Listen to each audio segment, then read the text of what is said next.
welcome back to another pickups video, the weekly pickups. This one's a little early. Got a lot of good deals this week, so wanted to upload this already. In no particular order, I went to multiple places. Game Over video games, I went to a flea market, half price books, and also I picked up one game from Akari. So I'll go with the disc-based games first. First one I picked up is SX Superstar for the GameCube. I think it was a few bucks, like $4 from, I think this was Game Over video games, and it's just the game and the case only. Not a bad deal. Trying to get more games. My GameCube collection is kind of lacking, so picking up some games for that.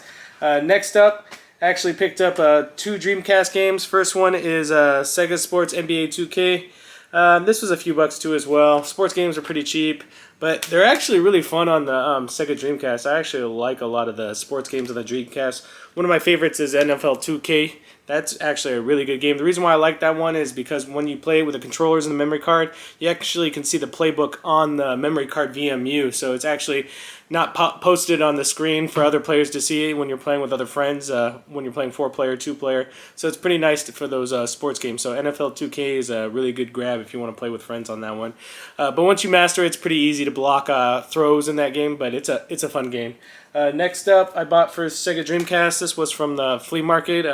Shenmue. I actually had this when I was younger. When I had my Dreamcast, when it first came out, September 9th, 1999. Pretty neat. Really like this game a lot. This one's complete. Has all the discs, all 4 discs. Also has the manual and the passport paperwork in there too as well. So it's kind of hard to find it with that passport paperwork. So overall, this is in really good condition, except for that crack on the top here. I think I got this for about 20-something dollars. It goes for like 30, 35, 40 bucks for this game complete. So good deal on that. Next up, I picked up two PlayStation 1 games. First is You Don't Know Jack Mach 2, sealed. So I think it was 2 for $15, so $7.50 each from the flea market, and it still has like sticker prices from previous people. So 15 bucks it says on here, but I know it's not worth that much. For sealed game, this is like a $10, $12 game sealed, so it's not really expensive at all. But hey, it's a sealed PlayStation 1 game. It's kind of crazy that you still can find these games sealed up, not even opened up and played yet.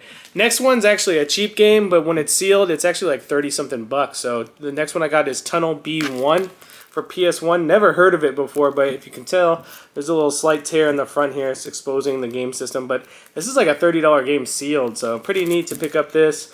I'll probably open it sooner or later. It doesn't matter. The seal is not in good condition. I'm not a person who likes getting graded games. I actually like to enjoy the game, so if I don't have it, if I don't have a double and one's an open copy, I'll open up one just to have it and play it if I haven't played it before. So pretty good deal on that one. Two strategy guides I picked up, and these were from half price books, and they're pretty cheap. First one is Sudeki for the Xbox, and it was like $7.49. Don't really have any strategy guides. These are my first two. I used to have I used to be subscribed to Nintendo Power and all that, and I used to buy a lot of strategy guides when I was younger. The one I read the most was, I think, N64's Zelda Ocarina of Time. I really loved that strategy guide.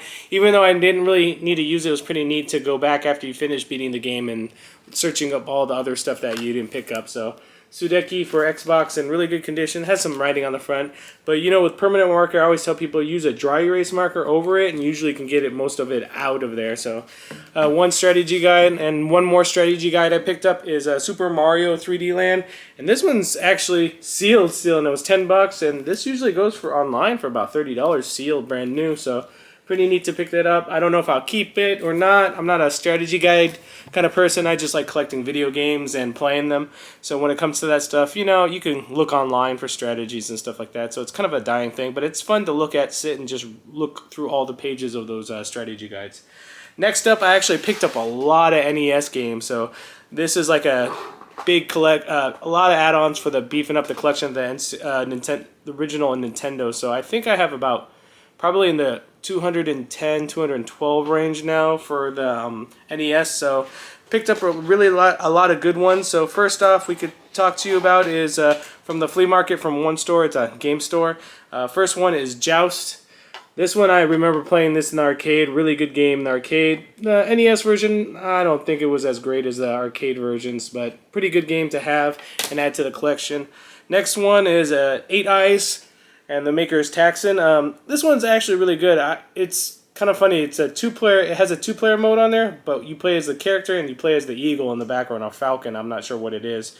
But it's pretty funny that you can play as a bird and the main character at the same time. Really cool, you know, way to play a video game with a friend. Pretty interesting game. I know these are pretty. This game kind of goes up in price and down in price, but for I think it was like 2 for $15 or something like that again. So pretty good deal for that Joust and 8 Eyes. Next up, one that I don't have. It's one of the more higher value ones out of the three. This one is Ninja Gaiden 2, the Dark Sword of Chaos. I remember having this, but never had 3. That's the one that you want to have. That's the more valuable one when it comes to it. So pretty good value and pickup for this Ninja Gaiden 2. Next, I'll probably pick up Ninja Gaiden 1 because it's not an expensive game. Ninja Gaiden 3 I'll probably save up for. Next up, I can't really pronounce this one, never played it before, but the cover art on this one's pretty neat, and the name of the maker is Culture Brain, and this one is Scheherazade. Scheherazade. I'm not sure if I know how to pronounce that or not. I know people will probably kill me in the comments for this one, but it's in really good condition. I know it's a pretty pricey game, like in the 15 range or something like that, so pretty good deal on that one. And 3 more NES games, and these ones are actually in the sleeves in really excellent condition, and it came with the manuals. The only problem is you could tell they came from the same seller. All 3 of them have the same kind of handwriting into the notes part, but the first one is Puznik for the NES. And this one is in excellent condition. Like I said, these are all like, I remember Game Over Video Games was telling me it was like an older lady who brought these in, so it's pretty nice to pick these up for a good value. And this one's in really excellent condition, if you could tell. And it comes with the sleeve, and man, it's like a brand new sleeve. You can kind of tell. I've never really seen sleeves in this good of condition. Most of them are usually creased up and bent up. And also the manual's in really excellent condition. Besides the writing in them, some of them have writing. I'm not sure if this one has it, but the other ones do have writing. Yeah, this one has the coding and all that. But it's kind of fun to see when somebody actually wrote in these manuals and what they put in the notes. I remember doing that when I was young too. Wish I didn't, but I did. And it's made from a good company that actually, game designing company that actually put these out is Taito, and you know, everybody knows Little Samson came from Taito and stuff like that, so it's pretty neat to have this one. So Puznik for the NES. Next one is actually one I always tell people to recommend to buy. This one is Thunder and Lightning. Really awesome game if you like Arkanoid and you also like Pinball, the Black Label Pinball. It's the same kind of mechanics on it, but this one is a little bit more advanced. You actually have missiles you could fire and other bonus add-ons to make the game go quicker. So it's a really good game, and I recommend it. I don't think it's around 20 bucks. I think 15, 20 bucks. The reason why I picked these up from Game Over is because they gave me the price for normal price from price charting roughly, plus the manual basically was for free. So manuals for these ones are pretty hard to come by. So this one is actually like, I think a $6 or $7 manual. It's crazy. So when it comes to the price, that's a good deal on it. So this one's in really excellent condition, and you can kind of tell the same kind of handwriting is on this one too as well. Especially the sleeves too. The sleeves are in mint condition. It's nuts. So happy to have that one to the collection too as well. Next up we have here is, this one's a more higher value one. This one's Kickle Cubicle, and this one's in excellent condition too as well, if you can kind of see. These ones look like brand new games. Even the cartridges are in like mid condition, so it's kind of hard to find in these conditions, and most of these games you kind of see is uncommon games. So the manual, excellent condition too as well, besides the little code people wrote on it, and there's no tears or anything like that. And also you could tell again it's by the same owner because of the writing on the notes section part of it for the codes in here. So you can notice there was a kind of theme here with a whole bunch of puzzle games, but overall really good value and really good price for actually, like, sleeves are in mint condition too. So I know these are original case sleeves that came in the case for the game. So really good value on that. Happy to have those up. And last but not least, I got another game for the collection for the N64, which I'm getting closer to finishing.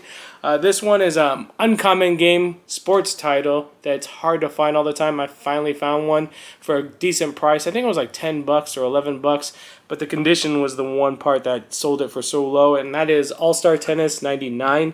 And if you kind of notice on this, it has a label on front, but I think I can get this off. I'll pop back to this video in a few seconds and see if I can get this out and see how it looks. But overall, happy with the pickups, and we'll see in just a second if I got it out and see what the condition underneath is. And with the power of video, I got it fixed, and I'll show you the results of it. So it was actually like you take some good risks and sometimes it pays off. So happy to say that it actually did pay off. You can kind of see there's still some markings on it, but when it comes down to it, for a kind of uncommon sports title that would have cost me a lot more, and it was not really worth it to get those uncommon sports titles.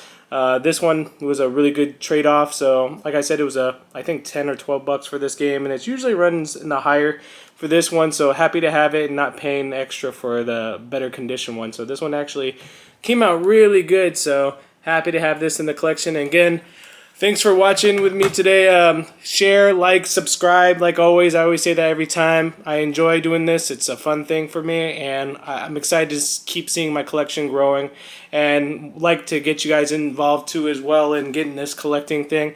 I know it's kind of hard. You just got to keep pushing forward and trying to find these good deals.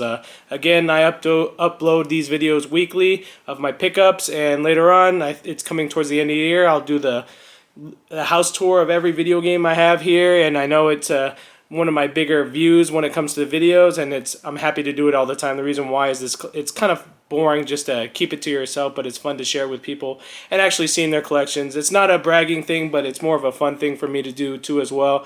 And I actually, when it comes to it, sometimes it is true that even the smaller collections are a lot better because it's the games that you enjoyed playing when you were young, the nostalgia of it. A lot of these games I collect because I enjoy it. It's kind of like the hobby of getting as much as I can for a good value. But even the small collections are awesome too as well when it comes to what are the games you play the most. If you're not going to play all these games, it's not as good as a small collection that you play the games constantly and get your money's worth out of it. So again, thanks for watching these videos. Like, share, and subscribe, and I'll see you on the next one. You guys take care.